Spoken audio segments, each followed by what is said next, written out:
Oh, now we have to behave. Ah, I gosh. start now. Is Jim Who joining did that? today? Chip, is Jim joining? Do you know? Um, I actually don't know. Okay. I would Eh, say that we should probably think not if it's, almost five after, okay. or maybe he'll pop in a little late. Okay. I'm just taking a look. Did Corey join us? Because I have Corey with us today. Corey Clark. Just taking a look. My squinting means I don't know, You're Chip, getting man. older, is what that means, Man, all you Andrew. catching up to Y- You know what the cure for that is, Andrew? I've started doing all of my calls on my iPad because I can just do this. Kind of open it up. No more squinting. All right. Well, hopefully Corey shows up because I have, and he and I spoke about Well, this. so there's Zach. Zach just zipped in. Yeah, I was Maybe he gonna say, knows what's up Zach, with is Corey Corey. coming? You know, I'm hoping. I'm not sure, but I'll ping him. Yeah, can you just ping him? I mean, I can text him, but I'm Yeah, I'll not ping him. sure. Okay, let me share my screen. Thank you, Zach. All right. I had Jim for wins of the week, Chip, but I'll put it over to you for wins of the week. And then to your point, Chip, let's see if people, what their thoughts are on ACM and browser security in general. I have Amanda with some account management and Google Workspace. Ben, shame on me. This whole token protection thing is inspired by Ben. He's the one that found it, and we had a big cyber call as a result of it. So thank you for that, Ben. It was an awesome call on Monday, Andrew. Thanks, thank you. Wait, Ben was on the cyber call? No, I didn't get my invite. no, no. Oh, I was gonna say I was gonna be looking for my royalty if Ben was on the cyber call. We had to mix it up a little, Chip, because you were on just a few weeks ago. So Yeah, I hear you. then hopefully Corey joins us. He did a great op-ed on, obviously there's a lot going on with the Sonic Wall VPNs. He did a great op-ed in LinkedIn on it. He was going to come on and talk a little bit about that as well. And then I got some stuff in the weekend cyber. So, all right, Chip. Wins of the week. Anything from your side before we go to everybody? So everybody out there, give it some thought. Love to hear from you all. But anything exciting in your world, Chip? So I don't have any personal SaaS alerts related wins of the week that I'm aware of, though I'm sure there are some out there. But we do continue racking up wins on the Kaseya side in terms of re-engineering billing and some back office systems. There's going to be some big announcements in October that I think, I know I've referenced this before. This is the second call in a row out of the last 8 weeks that I haven't been late for.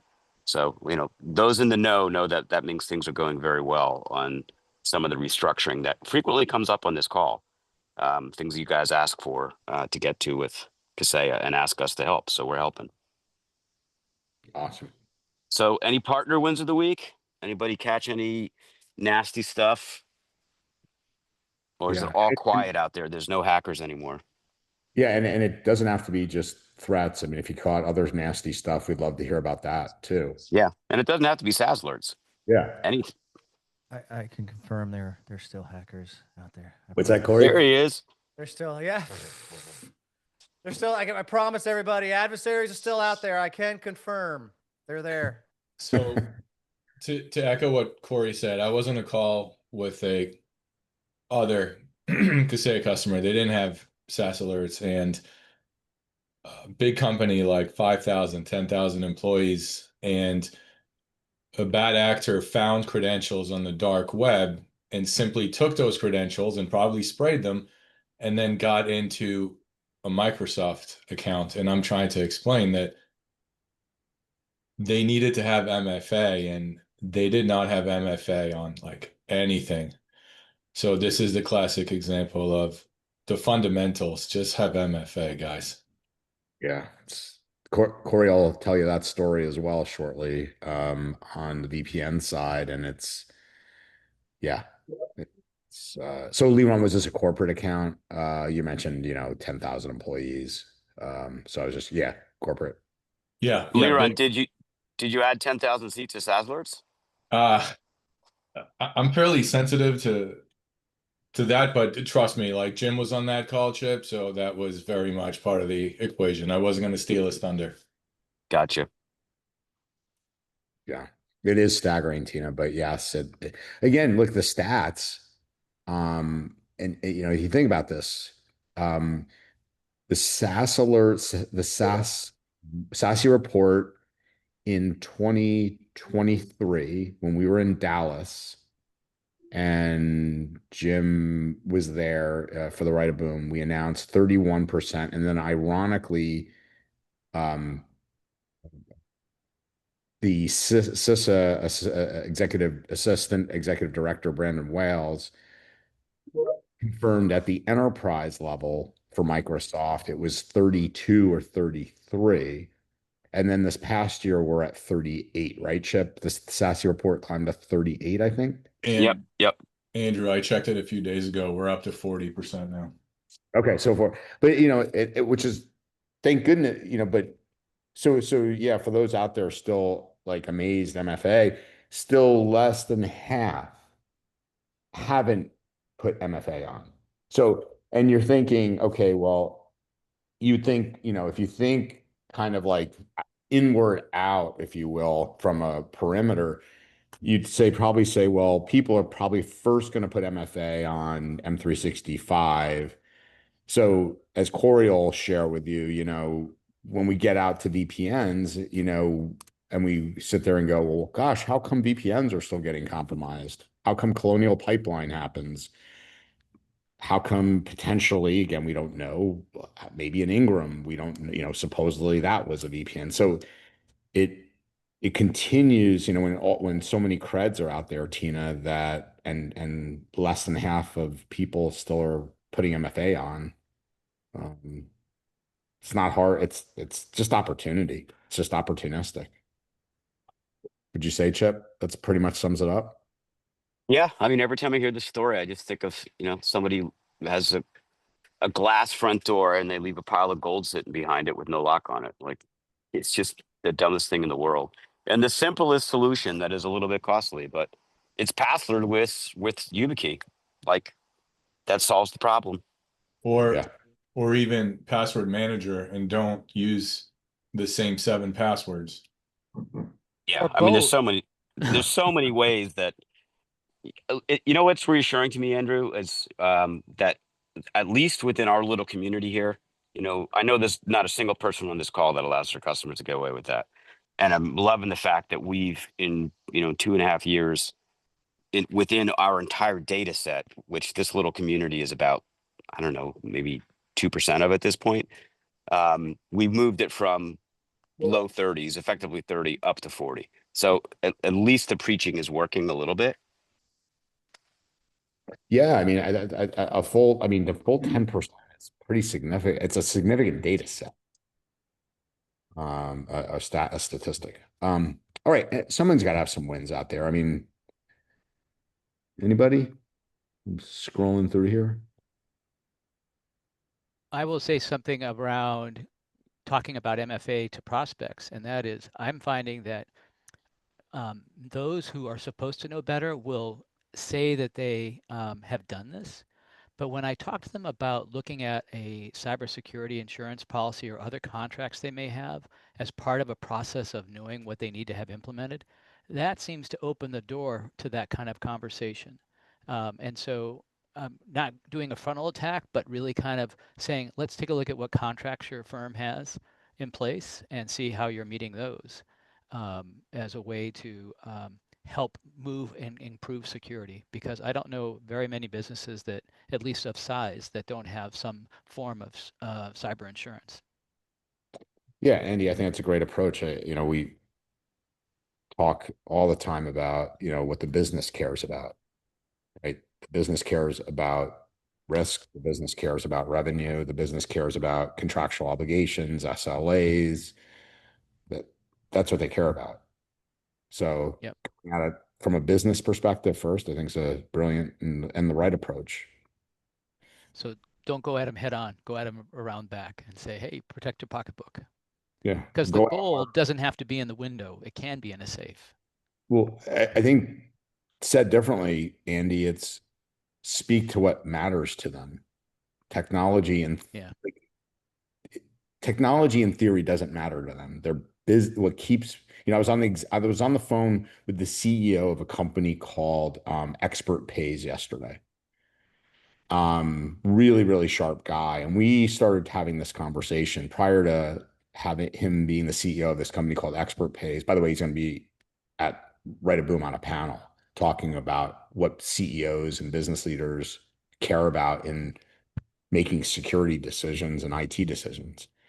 And he literally said, look, when my 30 years as CEO of a 500 employee construction firm that did business with, 800, then, he didn't have to worry about CMMC then, 800, 171, et cetera, et cetera. He's like,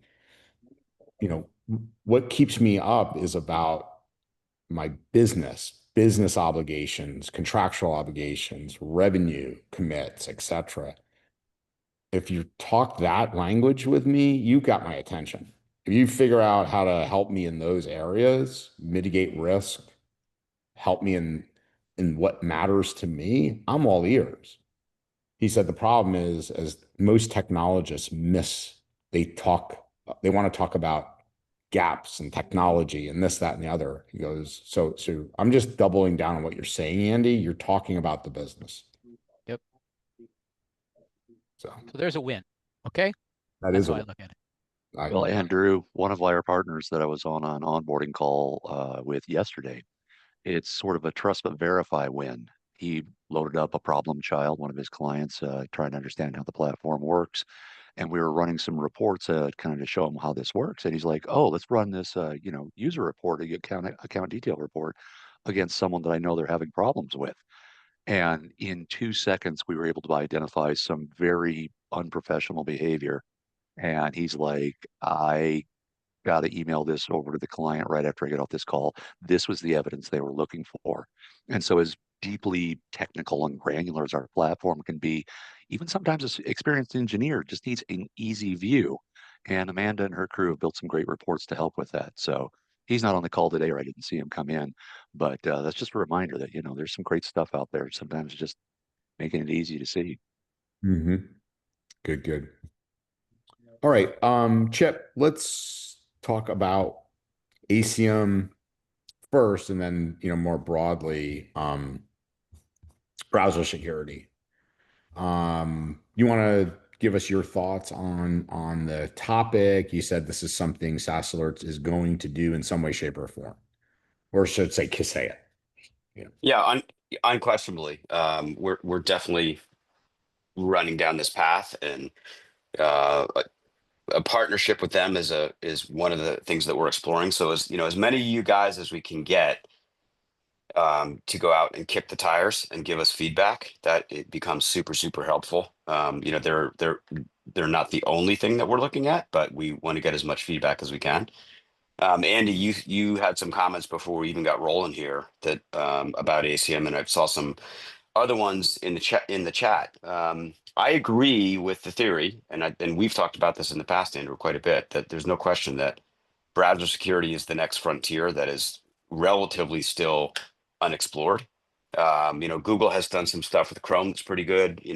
One of the reasons we were a Google Workshop customer out of the gate when we built SaaS Alerts was because we could lock down the browser in a lot of ways. But the tools that are out there now, Atacama and Island and ACM, these things go much farther than what you can do with Google Workspace and Chrome. So, maybe Andy, I think you've got your hand up still. I think you do. Or Well, maybe no, not. I don't, but that's okay. I can say that my experience was, one, ACM is incredibly easy to try out.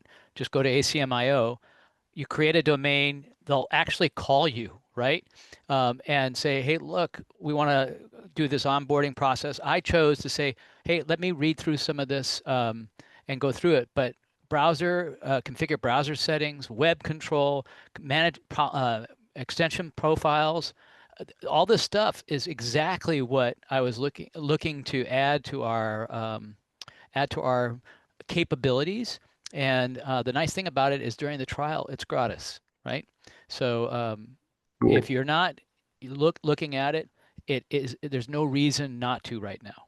Andy, from what he said, actually, is until they have the multi-tenant features and things Yes. that it's not I just wasn't going to commit them to that, but that was the other part of it. And they're adding support for more than just Google Chrome and Edge. They're adding Firefox and Safari, which helps also take this down. I don't know. Yeah. Like, I haven't seen the product really in action yet, and I will next week. But I'm scared of the price point. yeah, Honestly, that was high, Gary. I agree. That's the challenge. That is could be challenging. Give us your thoughts there, Gary. I'm at at $5-6 a user for this type of technology. I agree it's important, but I'm just not sure that my clients are going to go for it on top of the other things. Our big push, I'm just trying to get people on EDR this year, and some of the basic stuff. Yeah, MFA, we talked about that earlier. Oh yeah, now I got to, another $5 or $6 for something that's important, but there's lots of things that are important. Yeah. I that did perk my ears up a bit too, Gary. Now, again, he said that was their end user because that's where they focus traditionally, et cetera, et cetera. So we're not getting it down into the SaaS alerts price range of $1 or $2. We're significantly higher that at the starting point. So it's a very different conversation. Yeah, no, fair. I mean, this is yeah, Tina, I So agree. this is my thinking that with Kaseya and Chip introducing here that there's going to be a similar pricing profile as to other Kaseya related products. Hey, listen, if it changes, I will be much more excited about it. So I'm very cautiously optimistic, or maybe even slightly pessimistic right now, but we'll check it out and see what it does. Yeah, it's bordering like your tip right now to, echo, just kind of, if I understand, Gary, you're sitting there going, hey, this is, I could get a logging solution as an example for probably close to that retail. I'm deploying Huntress to my end users for less than that. Fully managed, right? So fully managed suck. Yeah, I wouldn't worry about this one, guys. If we wind up moving forward with them, you can expect this to be priced suitably for the MSP world. Put it that the way. SaaS alerts world. Let's say it that way. You can say it that way. Absolutely. Look, we were born as MSPs, both Jim and I. We understand the economics of the business. We understand that you guys need just as much margin as we need to be profitable. Like that's the reality. So I wouldn't be concerned. So Chip, just so we're clear, we need 70 points margin. We need more according to TruePeer. Correct. All right, Enrique. Don't disagree, Andy. Okay. This was not what I was going to respond to, but going to Chip, we actually need more margin than you guys because we deal with smaller or a bunch more problems. You deal with one MSP, we deal with 20s, hundreds, or 1,000 customers. So we need a little more margin than you, Chip. Just a little, not much, maybe times 2 or 3. But going back to the ACM question, I was double dipping on the call, so I didn't see the full presentation. But from what I'm seeing on their website, it's something similar. This might be a more beefier version than like Atacama, which does this kind of thing at $1 price point, whether $1.10 to $1.99, depending on volume and things like that. But I think that's where something like this would need to be. Completely agree, Enrique. How about just more in general, or just, sorry, before we move on to more general browser security, any other thoughts? Did anybody else start the trial? What did anybody else think about adding this? Are people already using different solutions in browser security? We're open to any and all feedback or thoughts. I will say that I'm currently using Atacama. ACM does things that Atacama doesn't do, and Atacama does things that ACM doesn't do. And so I'm attempting to see how I would value those. If Chip, this was to become something of a combination of those two, it would be very helpful. Combination of the two. Atacama and ACM. What? And then got married and had a kid. There you go. So how describe that Reese's peanut butter cup there for us, Andy? Okay, What are one the of the two things that functionalities you want blended together?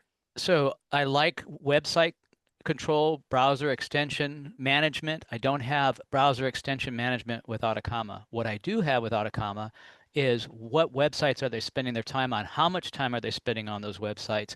And is this appropriate for that user, right? And we're able to give that context. I don't know, and I haven't drilled down into the reporting yet of ASIUM, so I can't say that am missing that, but I believe there's a value proposition there. Yep, And agreed. Andy, I'm just curious, aside from like visiting websites, why are customers wanting to know how long their people are at certain websites? Like just extend So an example would be we piloted Atacama at a small business, and there were employees spending 40 hours a month on shopping sites, as an example. Okay. but let Wrong me with go that? back. Let me go back. Why aren't those locked down at, at the corporate level on, no gambling, no shopping, no, like, why aren't Because they? shopping is a part of what they need to do. They don't have access to gambling. We're talking about sites that don't make sense for that user profile, that are valid for the business. Does that make sense? So Amazon is So they valid. can't blacklist it. They can't block it at the firewall, use some other control because they have some people who need to do it. Right. They need granular control down to individual user browsers. Right. And so we begin to say, hey, there's some training here that needs to be done, or there is an improper work assignment here. All these things start to come about when we are able to correlate time per site, time, and they call it application, time per application. Yeah, there's some interesting, human psychology elements around how far a business wants to go in monitoring, the minute details of what someone's doing. Abusive I think, behavior is what this is, what I was using it for, in my opinion. yeah. So I mean, 40 hours a month of somebody being on a shopping site, going to Amazon or ordering groceries while they're at work.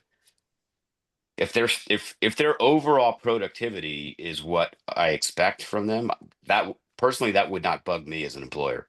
I wouldn't be trying to run down to that level of, micromanagement for what people are doing day to day. That's just me. okay. Chip, hold on. I'm just checking out. I'll be right there. Chip, I don't know how you can be productive at the office and be on a shopping site 40 hours a week, and that's not your primary No, focus. you I said a mean, 40 month. hours a month, excuse me. So that works out to 10 hours a week or about 2 hours a day. Still, that's a I big mean, chunk. that works out to me. That works out to a half an hour before they're really getting into the workday, sometime at lunch, and they're banging around the Okay. office till 5:45 talking with people about stuff. And he was a part-timer half-time. So I'm just, Yeah, look, I get it. I do get it. I think it is important to know what team members are doing in your organization, and you definitely that would be there are one definitely example that, places they shouldn't go. yeah, Right. thanks. So hopefully everybody's smart enough, not to go to what should we call them, gray sites at work. Oh, and the major thing that I found was Urban VPN using Atacama. So the fact that there are browser extensions that allow people to encrypt for free and they get to keep all the data, that was something that just blew my mind with. Wait a minute, Yeah. why is this legit? Because they offer a paid version. And I just went, huh? If it's free, they get to keep your data. And if it's not free, you're private. Huh. That makes it legit. Yep. It's all good feedback, Andy. And again, if we go down this road with any Yeah. particular partner, we'll have a strong influence on how it moves forward and gets developed. Okay. Good. All right. Is Miss Amanda with us? Yep, I'm here. Sorry about last week, Amanda. I spaced after we had that initial the ASIUM, right. No worries. Hopefully you guys can see my screen now. Yeah. Okay, so for a long time, account management was just available for Microsoft. Account management is now also available for Google. Reminder that you need to have Respond connected for either of these to work. So Everything's the exact same. You'll come in, you'll filter for your organization, you'll hit your list accounts for whatever activity you're looking for. So you can see here we have Microsoft. If I switch to my other organization, I hit list accounts. You'll see now that I have the Google. So the application field is here. We are going to add a drop-down filter here on the application. So in case you do have an organization that has both applications, you will be able to filter and see just one of the products at a time. So account management available for Google Workspace now. Very cool. What do you got, Andy? Or was that a misfire? Was exactly that question. I have customers that have both, right? They have a research portion of the business and they have a business part of the business. And so we have Google in one place and Microsoft 365 in the same organization. Yep. So we will have the drop down coming shortly. And I can't wait to be able to have a unifying policy across both both applications. Great. Cool. Any other feedback, thoughts for folks about any Google folks out there excited about this? We have a couple, not a lot. Okay. I've got a few education I was gonna companies that say, have that. Corey, with the breadth of companies you have. No, I was surprised. Like I pulled the numbers because I get curious with all like we keep going up in numbers on the platform. It's like I was curious about my percentages of 365 versus Google Workspace, and then also with the extra add-ons because I heavily promote Unify. Different soapbox, different time. But I think Google Workspace was far less than 2%. I was shocked. I thought it'd be a lot more. Yeah. That's exactly matches our numbers, Corey. Yeah. Wow. Which, No one. I get it. Microsoft's Microsoft. It's what everybody Yeah. knows. It's. I think it's kind of like the Windows Mac scenario, right? What's the percentages of Macs? And obviously Macs are going up as the years go on, but I don't have a lot of people in Google Workspace. You guys aware that Microsoft just stole their head of AI from Google? The guy who started DeepMind, sold it to Google, is now a Microsoft employee. Is he not as deep a mind anymore, Andy? No, he said it's more of a startup environment at Microsoft than it was at Google. There's less bureaucracy, I guess. Interesting. That was what the article read today, at least. Post a link, Andy. I'd like to read that one. Okay. Hold on, Ben. I think we have, yeah, you. So Ben, let's Chip, is it okay to put the cyber call URL? There's like literally almost Oh, sure. There's a lot of crossover here. Yeah, about 1,000 views of this of Monday Cyber Call now on this. But Ben, let's start off with the article. I'll put the token protection article in. If we could just recap what you found first on P1, why it's important, and then the Fortify piece of this. Sure. Yeah. So the token protection conditional access policy was basically a P2 kind of gated off policy that Microsoft has, according to Kelvin, he said that it was always intended for it to be a P1, which is great. And basically what it does is it's kind of funny the way he described it. It was almost like he was describing Unify. Basically, it looks at the IP address of the device that's signing in, compares it to what the token is relaying, and if those don't match up, then it's denied access. Probably some other things sprinkled in there too, but I thought that was kind of funny because SaaS Search has been doing that for quite a while now with Unify, and recently being able to do that with Entra. Yeah, but it's big. Like the way he was portraying it, Ben. Yeah. Like this conditional access policy right now, he's like, this literally, if you set things up correctly, you can literally thwart a lot of these phishing. Yes. And this is what we've been talking about, the phishing as a service, like Tycoon and others. So like And then one of the questions came up, does everybody have to be licensed for P1? He said, absolutely. And in fact, Microsoft, so just beware. He said Microsoft is actively, and Microsoft has a whole division, by the way, that makes money at license auditing. So please, whatever you do, ensure that your clients have the correct licenses. Yes. Audited. Yeah, ignore anybody that told you just to buy one P1. That's doesn't matter who told you that. It is not legally true.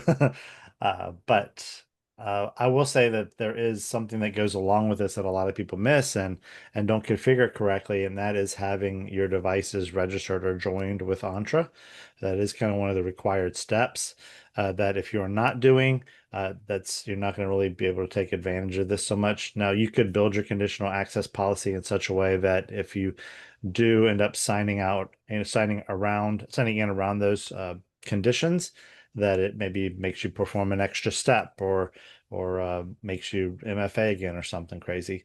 But that is a required thing. And I put an article out not too long ago.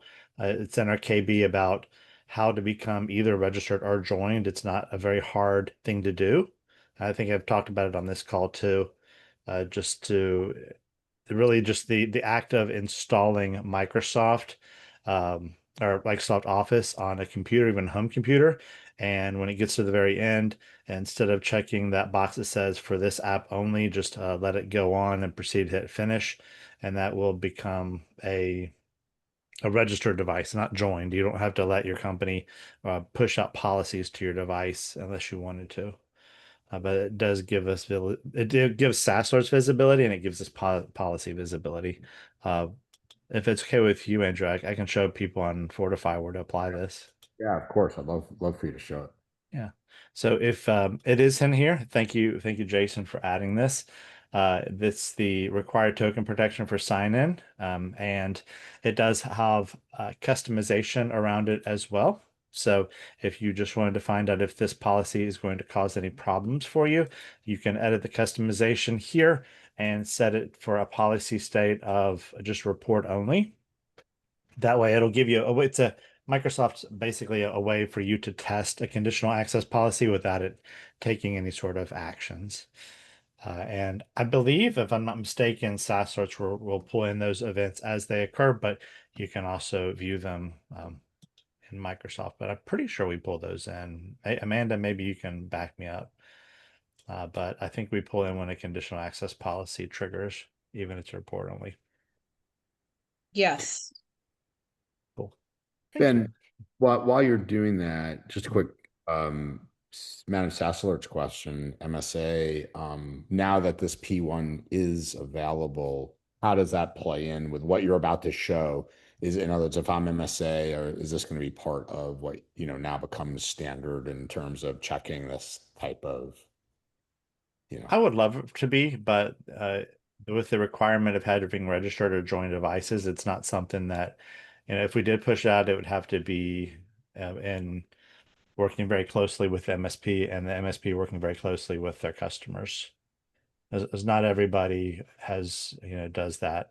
There's a lot of people that just, install Office and go, I don't want Microsoft managing anything. And so it's not the silver bullet that, it may look like. There are some requirements that have to be fulfilled, but I think that they're reasonable requirements. But as far as MSA, it's not something I would push out on a level 1 template that are very easy things to hit that will increase your score. It's something that I would kind of approach on a customer by customer basis. Got it. But it's a step in the right direction. And then reducing the license requirement is definitely great. And if you can get away with applying it, I would do that. Even putting it in report only, kind of seeing how it would affect your clients. And if it works great, then go ahead and turn it on. It's any protection is going to be better than no protection. Right. Yeah. And by the way, Ben, what one of the things that came up was Calvin was even said you could do it depending on the tools you have, because you could do it at scale with PowerShell. Yeah. and different ways to do it at scale. Yeah, I know that. I know his product will do it, and I just wanted to make sure that we've had that question asked. Does Fortify support this as well? And we definitely do. So, if you want to not use Fortify, not use PowerShell, then you can definitely apply it our way too. But this is another way to do it at scale. And so, no, I think it's great that you guys talked about it. I really enjoyed the podcast. Yeah, that's awesome. So does anybody have questions on how to do it at scale with SaaS alerts? And were you aware of this, by the way? I think Andy has a question, but I think we answered it. Andy, your question in chat. Yeah, I just wanted to make sure that this is being applied to the MSA agreements. And if we have customers that don't qualify because they don't have all the licensing necessary, can that be an alert to us? Yeah, during the Fortify improvement, we'll be addressing a lot of this. We kind of reworked that whole project because we ran into some issues with security defaults that we wanted to make sure there wasn't going to be any surprises when we applied certain policies. But now that we've addressed that, we're kind of full steam ahead as much as we can be on helping you guys with Fortify. But yeah, if you want this policy pushed out, you can always say, hey, you can shoot us a ticket and say, I want this on everybody and report only, and we can do that immediately.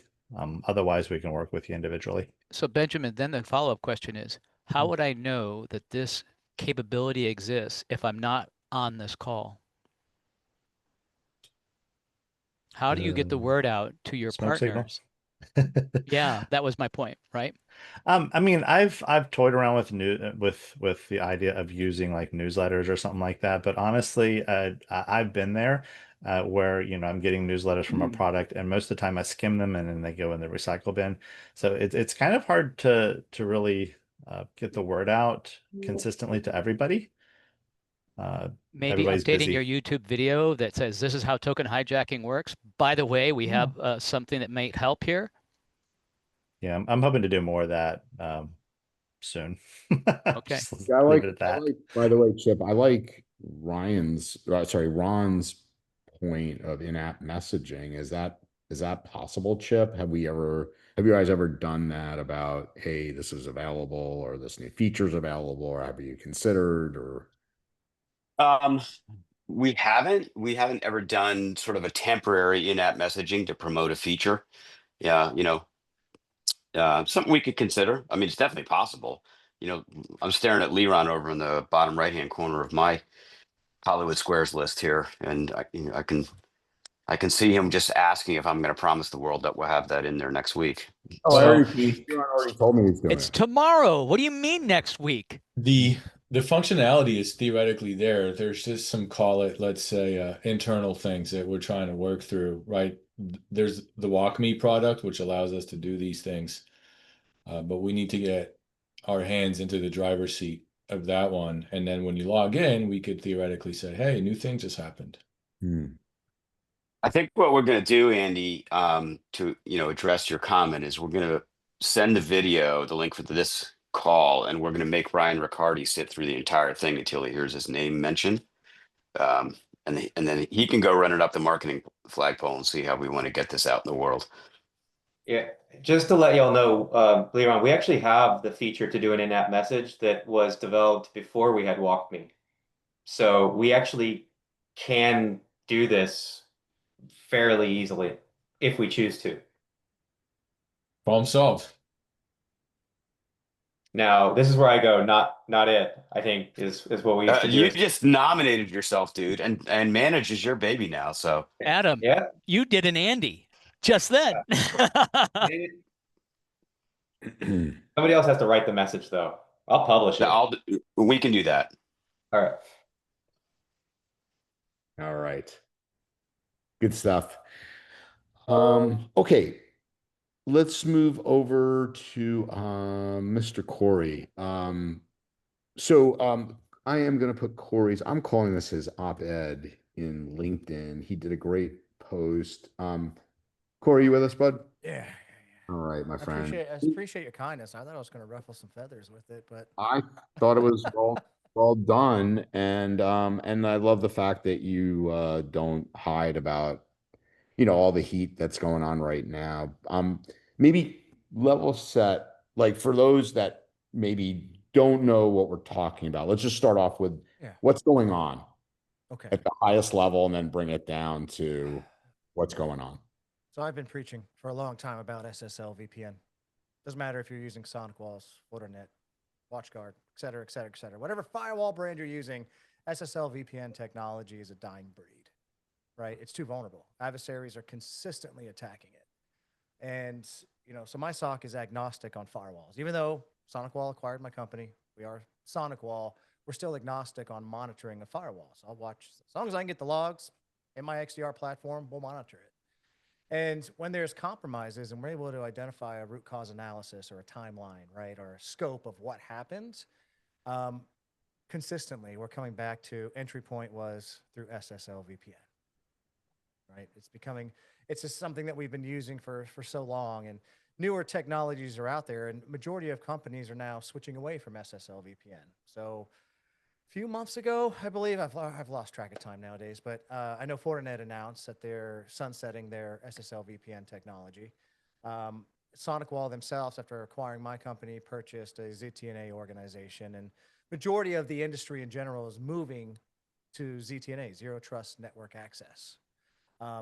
Does it completely replace a VPN or a tunnel? No, right? But we as an industry need to start looking at this and kind of, and all the webinars I've done, I've always said, I'll bet my paycheck within 3 years, all companies, SSL VPN is a old technology, a thing of the past, right? That we no longer use because it's just too vulnerable. So fast forward to this past weekend, Huntress put out a notification, Arctic Wolf put out a notification that they're seeing an uptick in SonicWall, SSL VPN compromises. They felt like there was a 0-day that is now released, and beware, right? They don't know exactly entry point. They don't know how it's happening, but recommended you disable your SSL VPN. So that's the backstory of what happened over the weekend, and where all my time, and why I look so tired right now. All of my time has been consumed, and why I decided to put out yet another post around VPNs. And it echoes what we've been talking, like what we were talking about in the very beginning. Let me go ahead. Sorry. Just quick. There's been purported, whether it's a bleeping computer and other media out there, that the SMA 100s in particular are there's these so-called attacks out there, and they reference Arctic Wolf and they reference Huntress. Is it more is it story, or is there reality? Can you debunk that? So let me give you some numbers. Yeah. All right. So obviously SonicWall took this very seriously. Now, I had my initial concerns, just to be blunt with this community group here. My initial concerns was the article that was put out was kind of like a marketing thing. Like, hey, look, we found something. Look at how great our protection is. Come to us. That's what my initial gut reaction was. But obviously, we, as an organization, we took this very seriously. So research, getting in there, figuring out what's happened. So here is what we've concluded. So there's over 1 million SonicWall firewalls out there, right? Of the 1 million firewalls, we assessed that 50,000 were vulnerable to a compromise, an attack that we reported back in 2024. So this goes into patching of your firewalls, patching of your servers, patching of anything. The easiest and most cost-effective thing that you can do. And Corey, just real quick to educate everybody, could a researcher do this via a Shodan, via some external thing, or was this done internal? This was, what are you talking about? The numbers I'm pulling, or? Yeah, like could a threat researcher go, yeah, and there are 50,000, we can do it via Shodan, No, right? this is just having the capability and the internal threat intelligence within SonicWall, and having the ability to track this information, right? Like what versions are checking in, right? What firmware versions are checking, what's out there. All hardware vendors have this capability. So of the 50,000 that were vulnerable to this attack, we had 200 reported incidents. So again, I started with over 1 million and we're now down to 200. And of those, 50 of them, we were able to confirm that there's a potential issue, right? Or we were trying to substantiate if there's actually an issue. So now we're down to 50. Of those 50, the majority of them, I'd say probably over 80% of them, we identify of these reported incidents, all had misconfigurations. And this is what from the ops side, right? From the SOC side, this is what I constantly run across. And I had to deal with an incident this morning, and I had to deal with an incident yesterday around this as well, where we're not doing the basics. We're not doing the right things. We're not configuring these tools properly. We're buying these tools or putting these tools and saying, we're good. We're good. It's going to protect us. Nothing to see here. But configuration is one of the most important aspects. And I heavily talk about this, where in any incident response cycle, the most important phase is prepare and protect. You can't just buy any technology and assume you're good. You have to be able to properly configure it and maintain it. And so this is where this small percentage come in, where they didn't have MFA enabled. They had an open RDP. Still, this happened a lot in 2020, where we're scrambling. Everyone's got to go remote. Open RDP, put it on our firewall. We need them to be able to come in and be able to work. It's still out there. And using Shodan, doing simple port scans, adversaries are finding them, right? And so this is how they're finding out also what type of firewall you're using, because firewall vendors have a default port for their SSL VPN.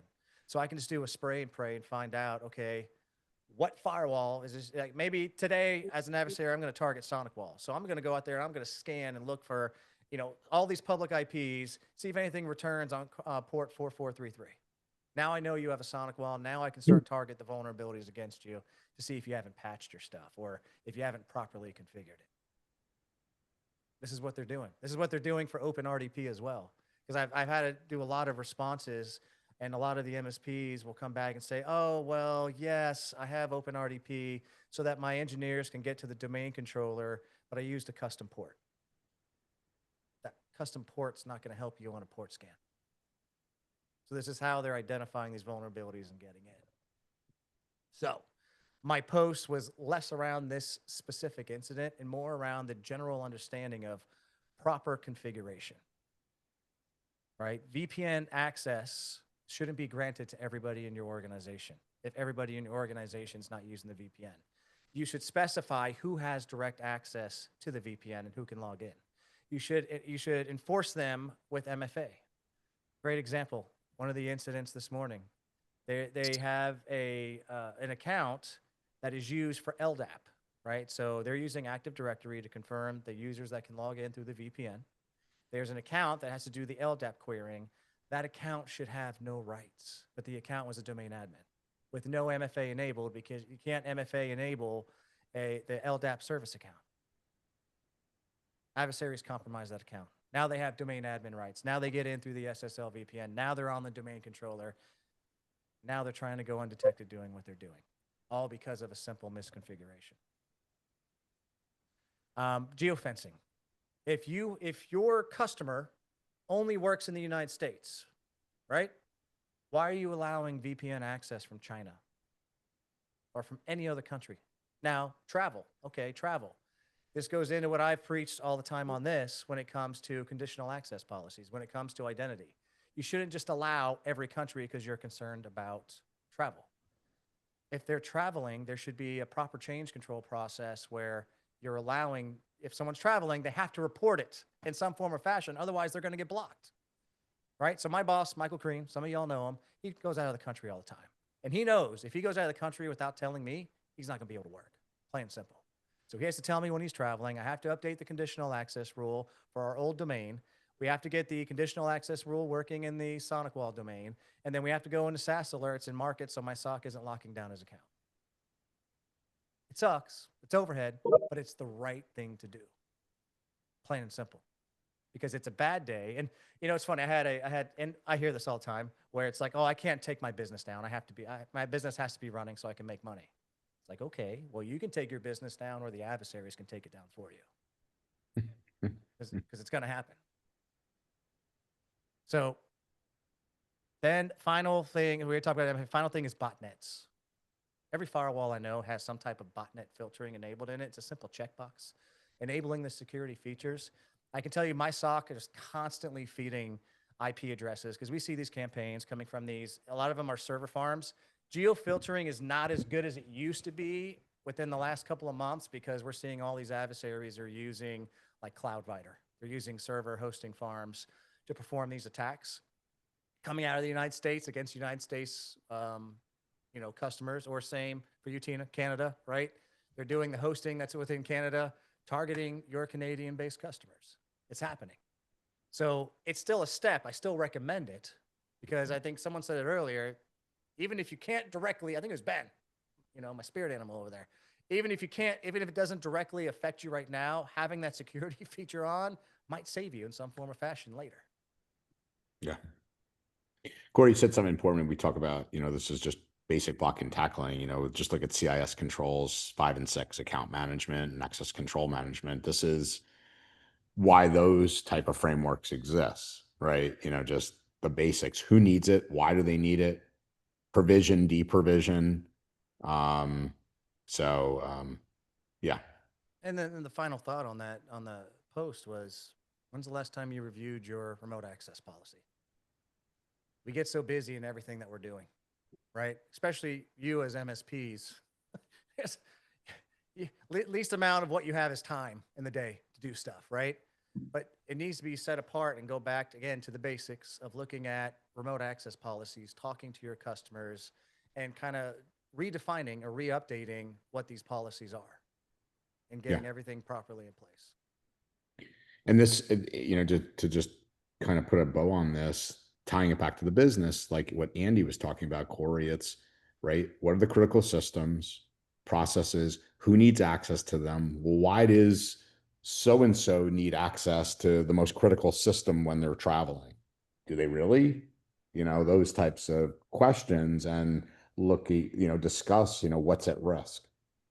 That is the biggest driver of revenue in your business. Do they really need access to it? Let me talk to you about the risk of, of keeping systems like that on.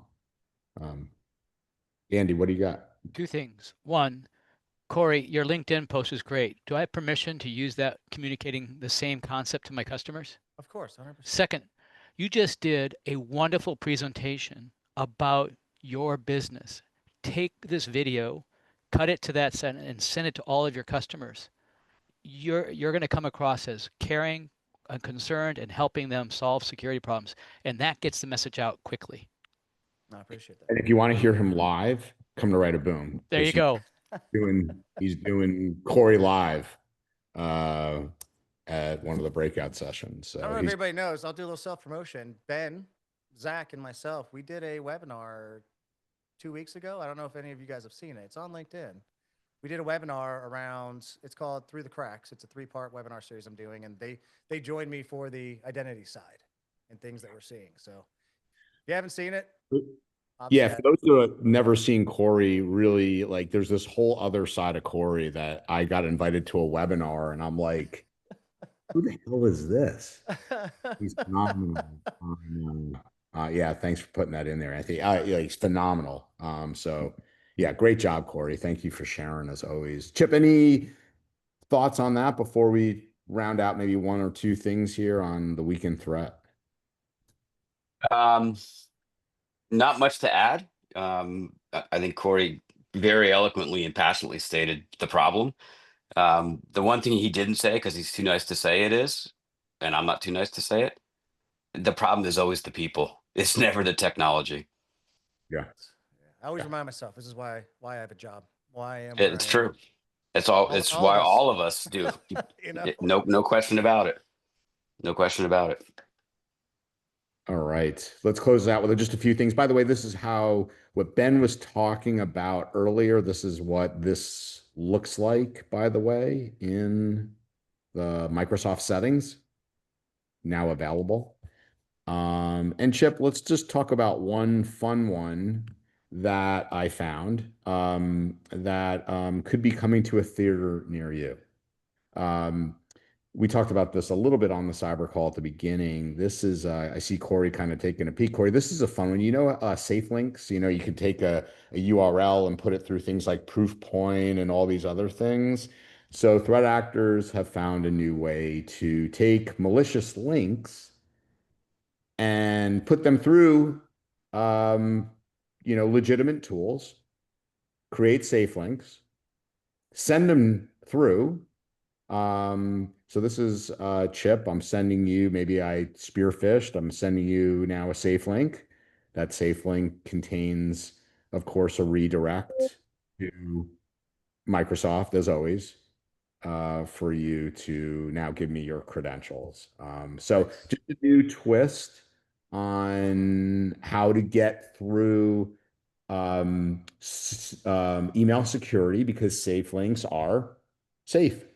And when Proofpoint or some other email security system says, oh, that's our safe link, come on through. This is a new way to get those URLs through. Any thoughts on that fun thing, Corey? Oh, I do.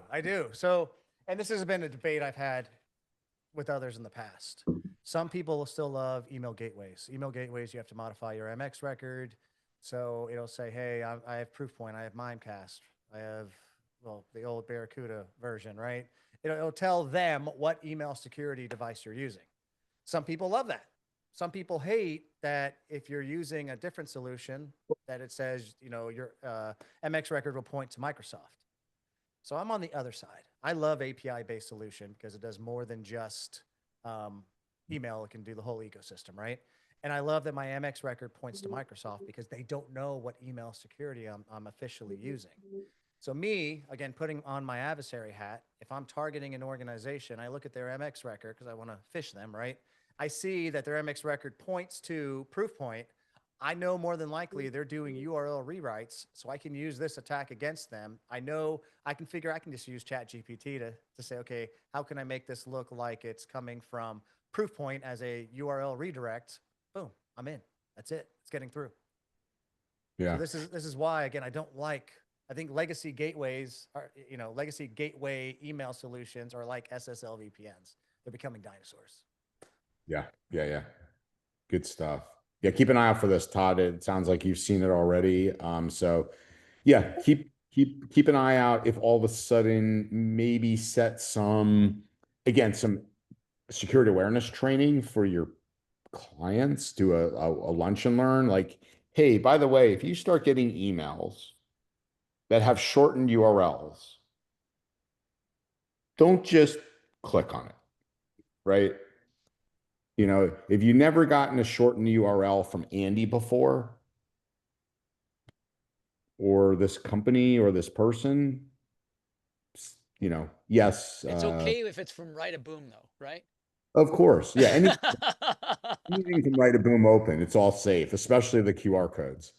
You know, you're going to be really sorry that you said that, Andrew, because some hacker somewhere is going to read this, is going to listen to this, and he's going to register right of BOOOM.com.